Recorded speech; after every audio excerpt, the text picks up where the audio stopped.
Good morning mga langga! Welcome back to my channel.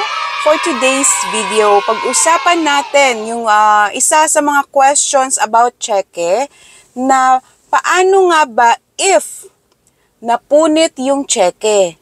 Pwede pa ba itong i-encash or i-deposit? Or pwede pa ba ito i-present sa bangko?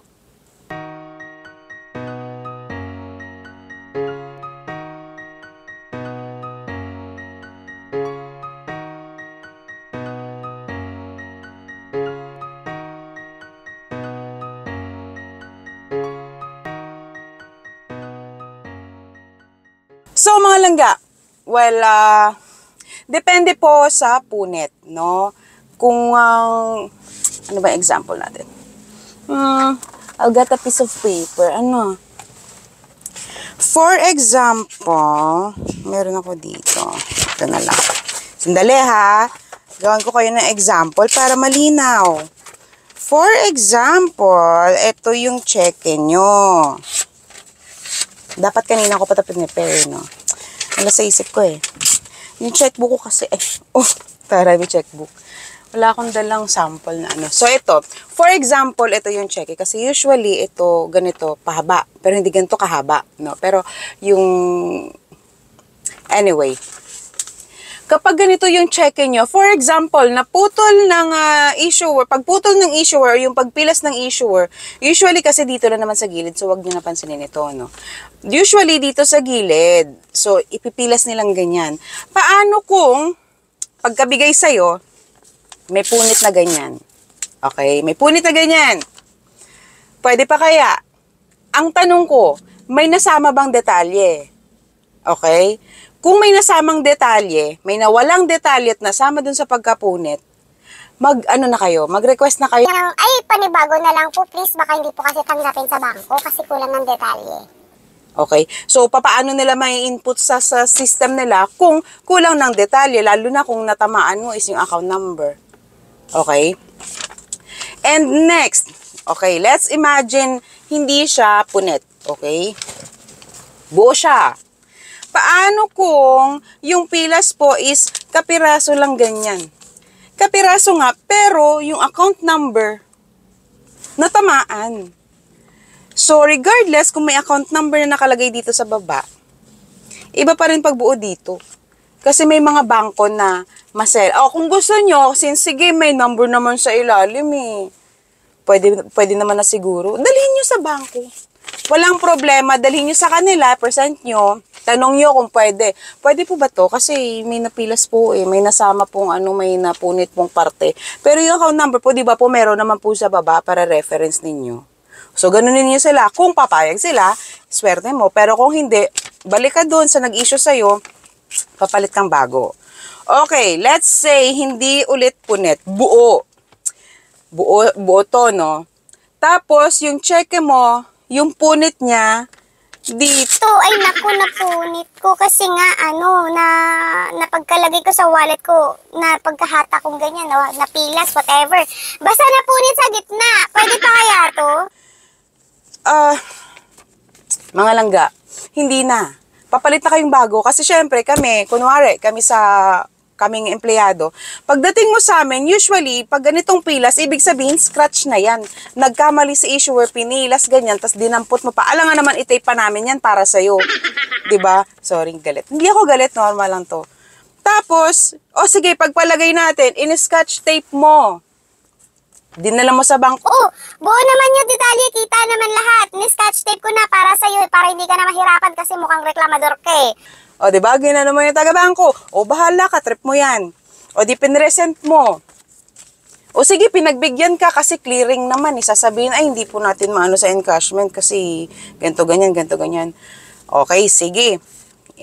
Kinlearing natin.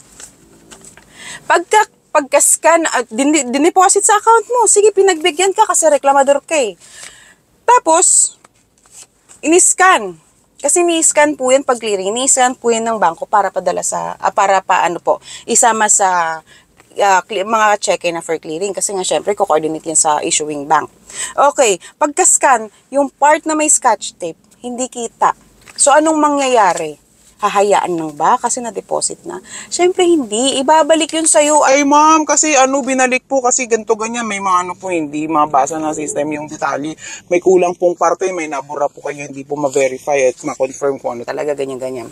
So, ang magagawin, na-stress ka, na-hassle ka, kayo pareho ng taga-bangko. O sige, set aside natin, trabaho ng taga-bangko, hindi yan may stress kasi trabaho niya yan eh. O ikaw na lang bilang kliyente. Kung pagkakita mo pa lang doon pala sa pagka-issue sa'yo, napunit na, papalitan mo na agad. Huwag mo na hintayin na ipe-present mo pa sa bangko, pipila ka pa ng mahaba, tapos ang ending ibabalik din pala sa'yo. Pwede din pala mga langga. Pagpasok nyo ng bangko o kung kunwari wala kayong account or whatever, kung meron man wala, basta pag-present nyo ng cheque, pagdating nyo doon, sabihan nyo na si guard. Guard, itatanong ko lang kung pwede to. Baka pwede naman kahit hindi na ako pumila, saglit lang naman ma-confirm ko lang para pag-confirm na tsaka ako pipila.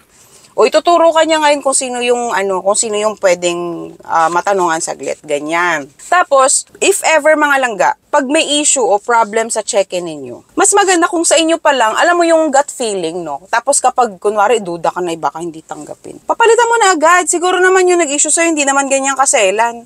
Unless, alam mo yung sobrang tagal na, tapos usually kasi kapag kapag company nag-issue sa'yo, pahirapan. Kasi syempre, by batch yan eh. Hindi yan basta-basta yung mga signatories nila. Hindi yung basta-basta naandyan lang para pumirma ng cheque mo. Syempre, dadaan yan sa proseso. I-check nila kung talagang negotiated or not. Tapos, ibabatch nila, ganyan-ganyan. So, if ever mga langga, pag na-issuean kayo ng cheque, ingatan nyo na, pwede nyo siyang tupiin sa gitna. Bawal nyo lang siyang punitin. Okay? I-clarify ko lang mga langga, no? Kapag kunwari yung cheque mo is yung napilas or whatever, ganyan, tas dadalhin mo sa issuing bank. Pag sinabing issuing bank, yung bangko ng cheque ha, yung kung saan yung bangko nung may-ari nung nag-issue. I mean, kung yung bangko nung nag-issue ng cheque sa'yo, mas malinaw. Kasi baka mamaya nalabuan kayo sa sinabi ko. Pag nyo doon, ipa-confirm nyo sa kanila, pwede naman eh, depende yan, pakiusapan nyo sa bangko, kasi i-check naman nila yan, i-assess nila yan, hindi ko basta pwede sabihin na may punit, hindi pwede, konting punit, pwede, kasi hindi ko nakikita eh. Wala tayong basis, hindi tayo basta hindi tayo basta-basta lang pala desisyon dito na, may punit, hindi pwede, hindi pwede ganun. Kailangan i-assess natin yung itsura, kasi importante dyan, detalye. Okay?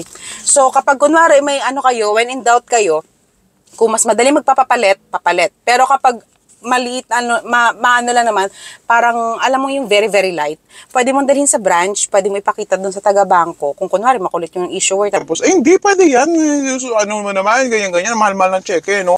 O, di dalhin mo doon sa bangko. Kapag kunwari, pagdala mo doon, patanong mo na kung pwede o hindi. So, kapag pwede, di okay. Kapag hindi, balik. At least na-confirm mo. So, do not hesitate na mag-inquire sa bangko nyo kasi hindi naman kailangan pumila kayo na napakahaba. Pwede naman yan, magtanong lang kayo saglit. Ituturo ng guard sa inyo kung saan banda magtanong ganyan-ganyan. Siguro naman yung tanong nyo, napakasaglit na naman, hindi naman yung pantelegrama, di ba? Okay. So, mga langga, paano kung yung cheque naman is may punch hole sa taas? Punch. Papalitan nyo na. Kasi automatic yan, parang, para sa amin, pag nag-process kami na may butas, ibig sabihin, na din yan, scratch na din yung check-in na yan, kasi may butas na siya, ibig sabihin, naka-file na yan. I-file na yan, tapos na yan, negotiated na siya. Okay? So, sasabihin mo, na-punch lang po aksidente. Ano yun, pagkalaglag mo, may nag-punch kusa. Diba? Okay, so pag may ganon, papalitan nyo na.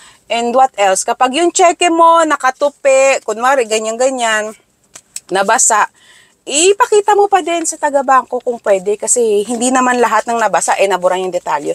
Baka mamaya pagkatupi may konting basa lang, ganyan-ganyan. Pag maliit na problema lang, wag nyo masyadong problemahin, no? Wag nyo pabigatin. Dalhin nyo sa bangko, dalhin nyo doon, itanong nyo doon kung pwede kasi sila yung mag-a-assess kung pwede. No, kasi mamaya lutay-lutay na yung, parang alam mo yung pagod na pagod niya yung cheque, hindi mo pa in-encash, tapos tatanungin mo kung pwede o hindi. Paano pag sinabi kong pwede, tapos dinala mo sa bangko mo, hindi pala pwede, di mali ako. Okay? Hindi po ako galit, normal ko po ito. So, yun lang mga langga, naway nakatulong sa inyo yung video na to, and kung meron man, and sana nakatulong to, Kung hindi ka pa nakasubscribe sa channel ko, please do subscribe and click the notification bell para po ma-notify kayo ng mga bago kong uploads. See you again in my next video. Bye-bye!